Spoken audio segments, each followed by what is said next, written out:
लोग तो ये भी कह रहे हैं कि सारे के सारे जितने इंडिया में वेपन्स बनाए थे उन सबको टेस्ट करके वैसे मैं देख एक और उदाहरण बता दूं इसमें कितनी गंभीरता कैसा लगा मेरा मजाक?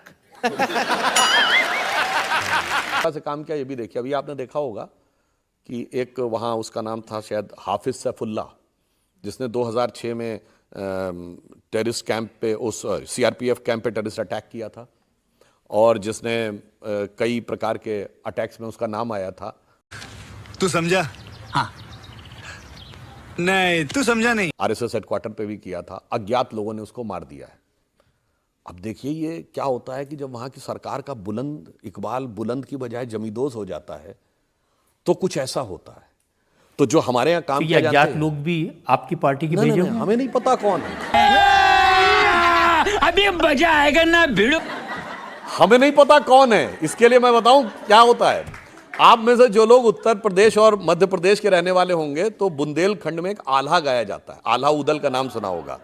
तो आल्हा में एक लाइन है कि बड़े लड़ैया मोहबे वाले जैकी मार सही ना जाए और एक का मारे दुई मर जावे तीसर खौफ खाए मर जाए। तो आप देखिए एक ऑपरेशन किया, जैशे मोहम्मद लश्करे तैयबा फिनिश। अब पता नहीं खौफ खा के वो कहां से मर गया, हमें क्या पता। हम करें तो करें क्या, बोले तो बोले क्या। ब्रह्मोस के बारे में मैंने कमेंट देखा, पाकिस्तान ने कहा कि मोदी जी से हमें एक ब्रह्मोस भेज दो। कितने का है? उन्होंने कहा पता बता दो, फ्री में भेज देंगे। 50 बार बोल रहे हैं पढ़ने निकले वाले छात्रों को राजनीति से दूर रहना चाहिए। हैं? अबे पढ़ाई लिखा नहीं। आपको ध्यान हो जो जैशे मोहम्मद का हेडक्वार्टर है जिसका नाम मरकज सुभान अल्लाह था, तो ऐसा मोदी जी ने ब्रह्मोस भेजा कि एक दौर था वहां से बैठ के आतंकी हमले होते थे। दिल्ली, मुंबई, चंडीगढ़, गुवाहाटी, चेन्नई, लखनऊ, फैजाबाद, वाराणसी, जयपुर, सूरत, नागपुर। बताइए कोई ऐसा इलाका था जहां आतंकवादी हमले ना होते हो? मारो, हमको जिंदा मत छोड़ो सालो। हम कोई मंदिर का घंटा है कि कोई भी आके बजा जाए। आतंकवादी हमले होते थे और मरकज सुभान अल्लाह में बैठ के सुभान अल्लाह बोलते थे। आज मोदी जी ने ऐसा मारा है कि वहां बैठ के या अल्लाह बोलने की नौबत आ गई है।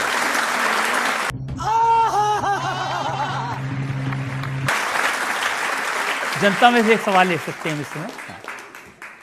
पहलगाम हमले के बाद जब भारत सरकार ने पीओके में आतंकी अड्डे तबाह किए तो राहुल गांधी जी ने कहा था कि हम भारत सरकार का फुल सपोर्ट करेंगे, लेकिन ऐसा क्या हुआ कि बाद में राहुल गांधी पलट गए?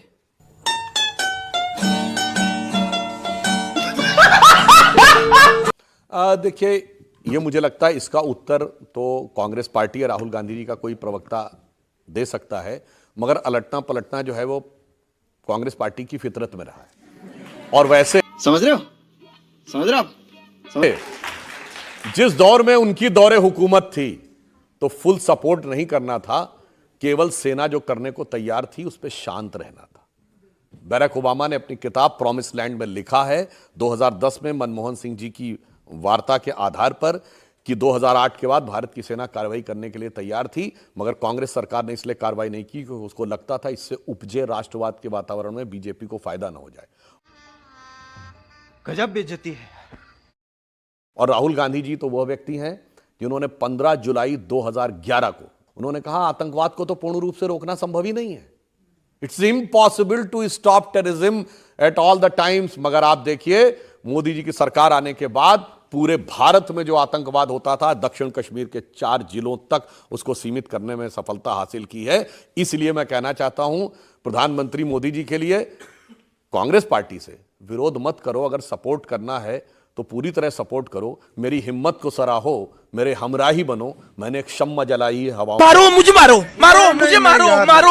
नहीं ये मजाक हो रहा है, एक सेकंड यार, मजाक हो के खिलाफ।